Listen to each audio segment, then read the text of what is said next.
নমস্কার বন্ধুরা, আজকে আবারও চলে এসেছি রান্নাঘরে। আজকের আমি আবারও নিয়ে এসেছি সেই শুটকি মাছ, শুটকি চিংড়ি। এই যে এখানে দেখুন, একবারে এরকমভাবে ঝুড়িতে নিয়েছি, মানে ছাঁকনিতে। এইভাবেই ভিজিয়ে দেব।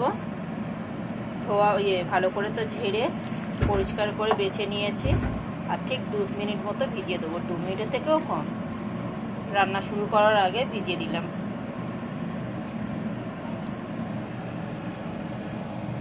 আর এখানে নিয়ে এসেছি আমি, দেখুন, বাঁধাকপি। শীতের প্রথম বাঁধাকপি যে উঠেছিল সেটা দিয়েই করছি আজকে। আর শীতকালে তো টাটকা টাটকা সবজি উঠবেই। এখন তো সবজির রেসিপি বেশিরভাগ পাবেন। আর যদি কারো কোনো স্পেশাল রেসিপি ইচ্ছে থাকে দেখার, তো আমাকে অবশ্যই কমেন্ট করে জানাবেন। তো এখানে আমি নিয়েছি বাঁধাকপি 1/2 কিলোর মতো। তো তার সাথে আমি নিয়েছি কিছুটা শিম আর একটু আলু।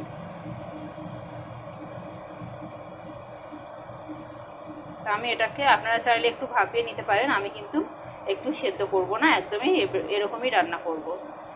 আপনারা যদি চান একটু সেদ্ধ করে নিতে পারেন। আর এখানে নিয়েছি বিশেষ কিছু মশলা না, কাঁচা লঙ্কা, আদা রসুনের পেস্ট 1/2 চামচ, টমেটো আর পেঁয়াজ। তো চলুন একেবারে সোজা কড়াইতে, কড়াই বসিয়ে দিয়েছি। দিয়ে দিচ্ছি সর্ষের তেল।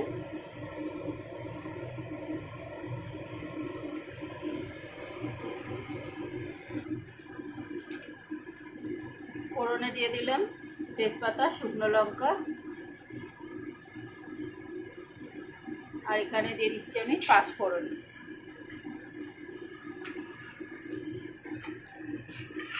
ফোড়নটা বেশ সুন্দর করে ভেজে নেব।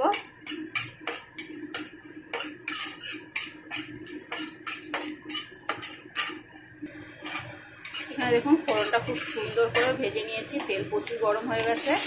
এখন আমি এখানে দিয়ে দিলাম আদা রসুনের পেস্ট, কাঁচা লঙ্কা, টমেটো, পেঁয়াজ দিয়ে একটু হালকা করে নাড়াচাড়া করে ভেজে নেব।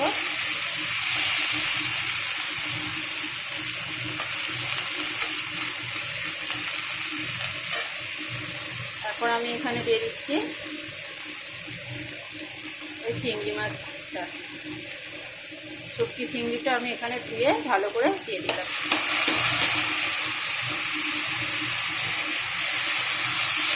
এবার এটাকে একটু নাড়াচাড়া করে ভেজে নেব।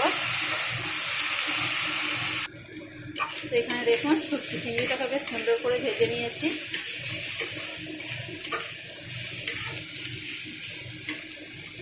এই রেসিপিটা কিন্তু খুব সহজ আর খুব মানে সুস্বাদু। তার কারণ হচ্ছে এই রেসিপিটা আমার বাবা আমাকে অনেকবার করে খাইয়েছে এইভাবে। তো আমার ফেভারিট একটা রেসিপি বলতে পারেন। এখানে দিয়ে দিলাম কিছু গুঁড়ো মশলা, ঘরোয়া যেগুলো থাকে, হলুদ গুঁড়ো, লঙ্কার গুঁড়ো, জিরে ধনে গুঁড়ো।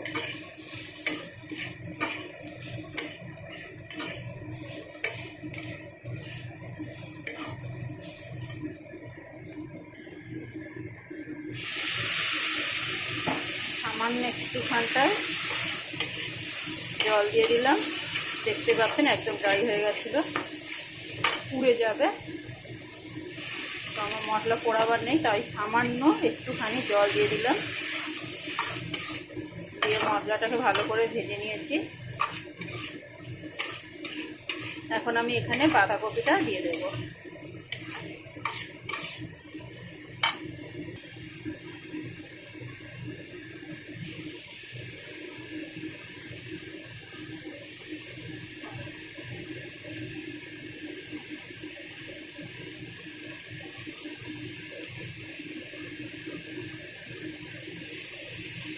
বাঁধাকপিটা দিয়ে এখন আমি এখানে স্বাদ অনুযায়ী নুন দিয়ে দেবো।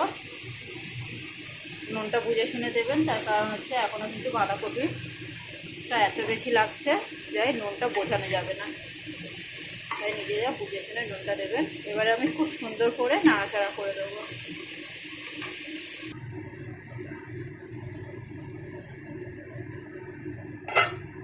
দেখুন বেশ কিছুক্ষণ নাড়াচাড়া করার পরে ঢাকা দিয়ে দিয়ে এবার শুধু কষিয়ে নিতে হবে। এখানে অনেকটা জল বেরিয়ে গেছে, পুরো জলটা শুকাবে আর এটা খুব সুন্দরভাবে সেদ্ধ হবে।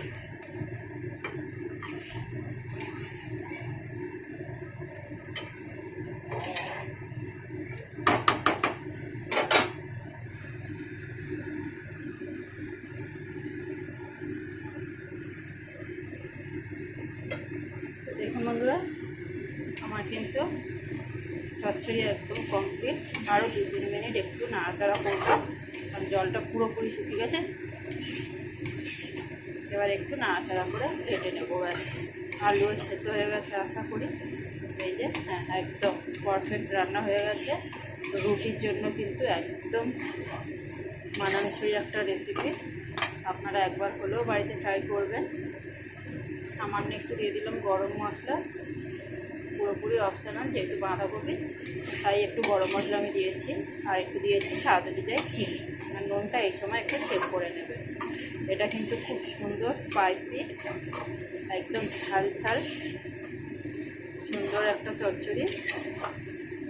আর যদি আমি এটা রাতে ডিনারে বানালাম, আপনারা যদি চান দুপুরে ভাতের সাথে লাগছে, শুধু একটু পাতলা করে ডাল দিয়ে নেবেন আর এই চচ্চড়ি, ব্যাস, আর কিছু দরকার নেই। তো আজকের রেসিপিটা কেমন লাগলো অবশ্যই একটা লাইক, কমেন্ট, শেয়ার করে আমাকে জানাবেন। আমার ভিডিওটা দেখার জন্য আপনাদের ধন্যবাদ বন্ধুরা। তো টাটা। এখন আমি গ্যাসটাকে অফ করে দিচ্ছি।